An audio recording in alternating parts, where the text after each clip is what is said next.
and projected, high energy. The guns of August 1914 had barely stopped echoing across Europe when a young Russian nurse, unknown to history, unnamed in most accounts, remembered only in fragments, found herself standing at the edge of a forest near Allenstein. The sun was sinking behind the Prussian tree line, bleeding orange across the sky, while the distant thunder of artillery rolled endlessly like an approaching storm. She had been told to stay back, to remain with the medical column. But when the first carts of wounded men stumbled out of the forest, bleeding, delirious, some whispering prayers and others simply collapsing into the dirt, she understood something that would determine the next 72 hours of her life. If she didn't go forward, men would die where they fell. This is the story of the Russian nurse at Tannenberg, a woman whose name rarely appears in official records, yet whose efforts saved dozens of lives during some of the most chaotic days of the First World War. A story carved from scattered memoirs, field reports, and the testimonies of soldiers who survived because she refused to turn away. It is not a legend. It is not myth. Urgent, clear, and projected, high energy. It is a record of remarkable courage in a battle remembered mostly for catastrophe. To understand her story, you must first understand the vast and violent machine that surrounded her. In August 1914, the Russian Empire mobilized faster than anyone expected. Not because it was fully prepared for war, but because its leaders believed delay would invite disaster. Germany had committed the bulk of its forces to the west, expecting France to collapse swiftly. To relieve the pressure on Paris, Russia launched a bold but dangerously rushed offensive into East Prussia. Two armies advanced. General Paul von Rennenkampf's First Army moving from the northeast. General Alexander Samsonov's Second Army sweeping up from the south. Between them lay lakes, forests, marshes, and a German force commanded by General Paul von Hindenburg and the brilliant tactician Erich Ludendorff.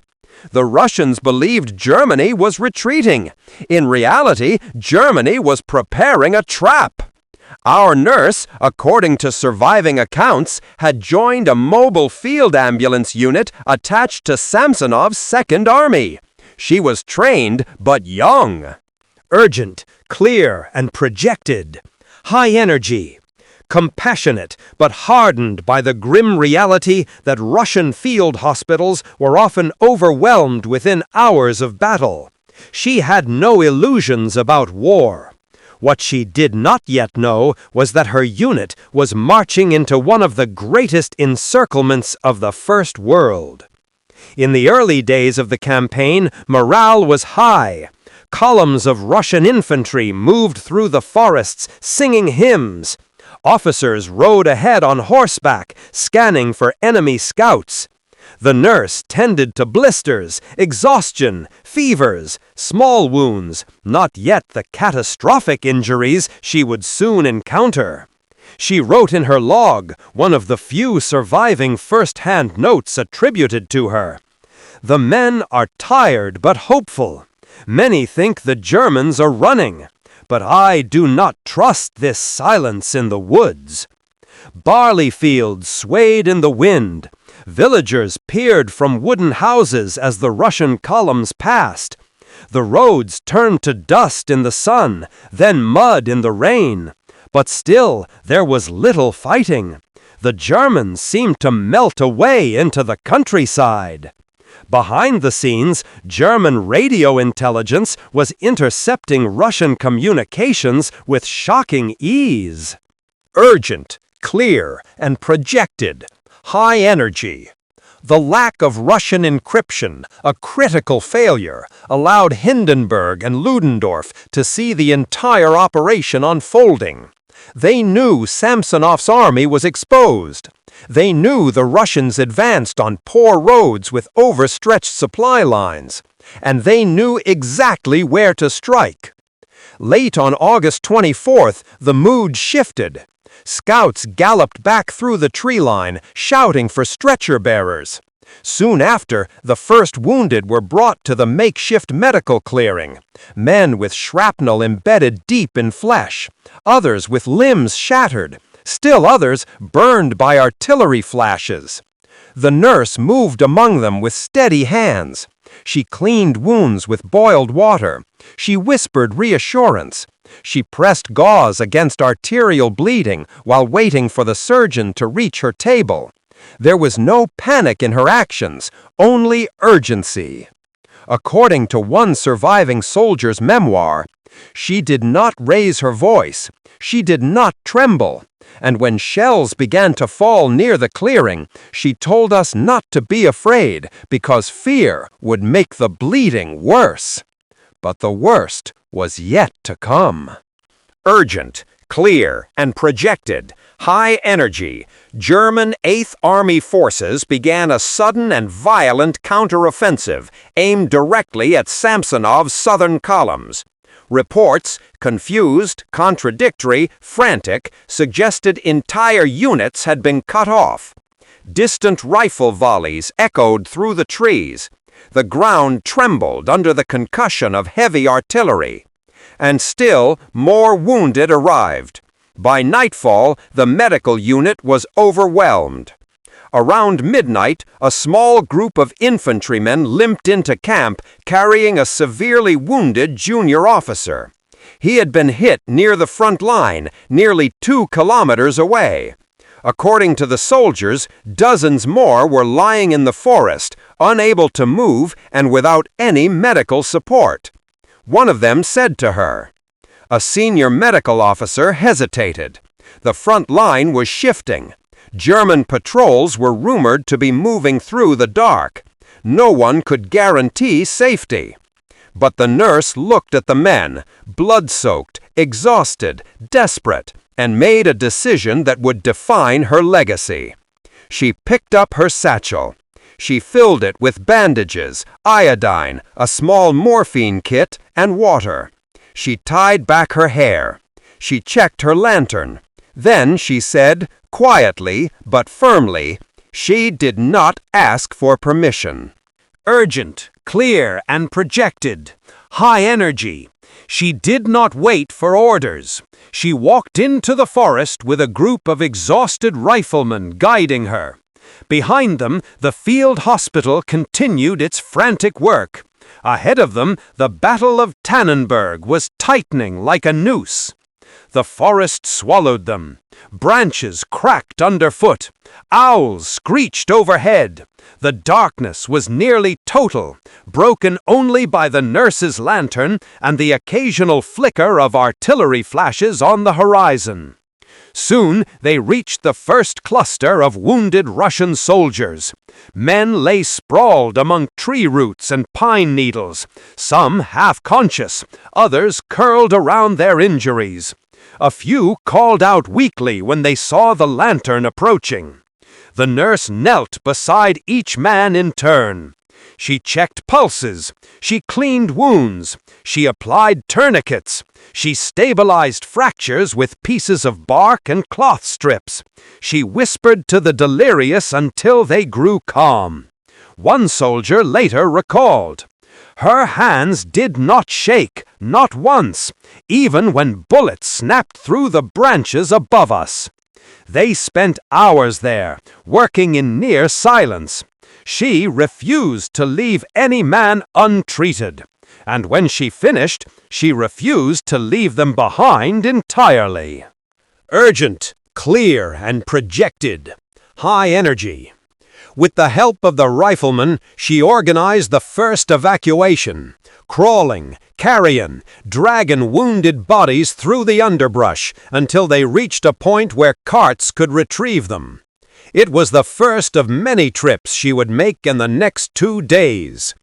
It was not the last time she would walk into danger. At dawn, a terrifying realization spread through Samsonov's ranks. German forces were no longer attacking from one direction. They were hitting from several. The Second Army's flanks were collapsing. Entire corps were losing contact. Officers reported they could no longer reach headquarters. Runners disappeared. Telegraph lines were cut. The roads clogged with retreating units, artillery caissons, horse wagons, and scattered infantry, all trying to escape an enemy they could not see. The nurse saw none of the maps, but she saw the results. Endless streams of wounded staggering from the forest. Shell-shocked men unable to speak. Officers shouting contradictory orders. Prisoners being marched away by German patrols. Horses foaming at the mouth from exhaustion. Through it all, she continued working. She hardly slept. She barely ate. Urgent, clear, and projected. According to later recollections, she moved like someone possessed, not by fear, but by responsibility.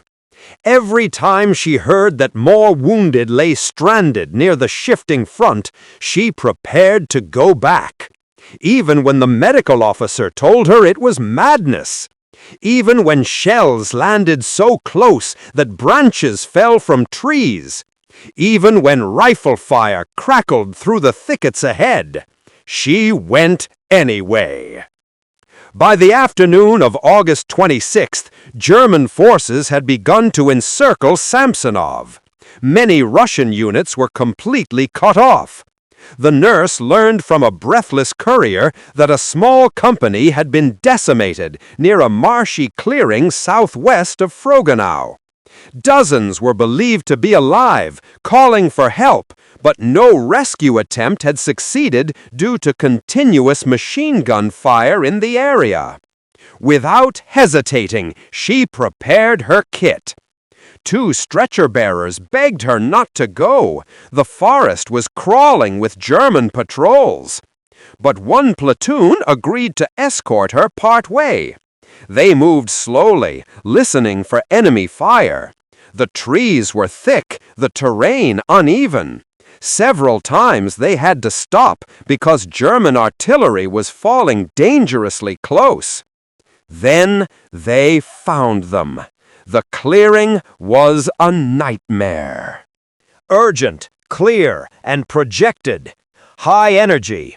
Bodies lay scattered across trampled grass, among shell craters and broken rifles. Some men whispered for water. Others cried out for comrades who would never answer. A few were too weak to speak at all.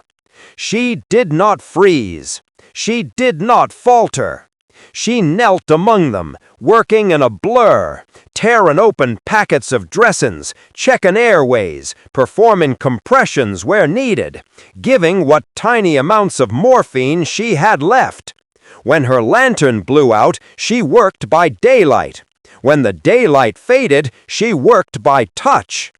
A soldier later wrote, "We thought she would leave us when the Germans began firing again.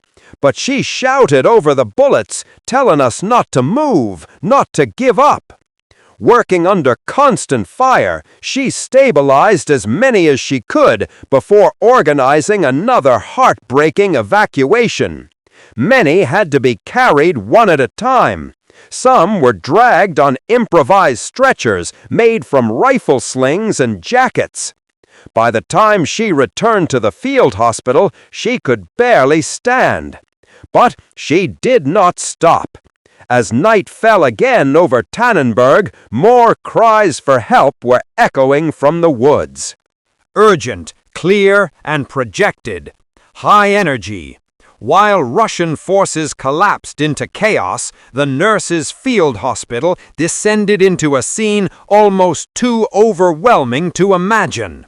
Lanterns flickered in the smoky air. Surgeons worked with sleeves rolled up to their elbows. Blood soaked into wooden tables and mud floors. The wounded lay in rows, some silent, some hysterical, some drifting between life and death. The nurse moved continuously, refusing to rest. She washed wounds. She changed bandages. She supported surgeons during amputations. She administered whatever medicine remained. She comforted dying men who begged for letters home. Meanwhile, the distant thunder of battle grew louder. Word spread that Russian units were surrendering en masse. German forces were closing in fast. One officer, his arm in a sling, later testified. Everyone was exhausted, but when she entered the tent, we straightened. She had that effect, like a calm pushing back despair. But the field hospital could not stay where it was. The encirclement was nearly complete. German patrols were less than a kilometer away. The wounded had to be moved or abandoned. The doctors argued. The officers argued.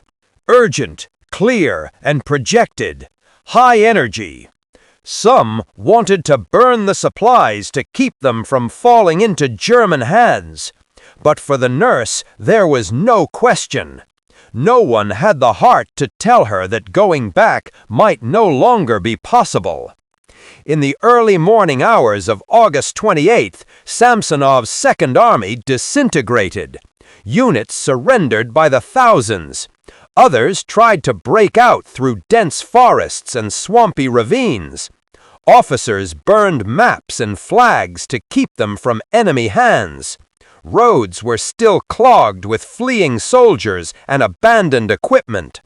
At the field hospital, the scene grew desperate. They loaded as many wounded as possible onto wagons and carts. Men who could sit were placed along the sides. Those who could not were laid in the beds of the wagons, packed tightly to save space. The nurse helped lift bodies far heavier than her frame should have allowed. But when the column finally began moving, it stalled almost immediately. The road ahead was blocked. Hundreds of soldiers, many wounded, many terrified, were attempting to flee the same way. Horses could hardly move. Officers shouted orders that were drowned out by panic. Artillery shells began falling nearby, sending men scrambling for ditches.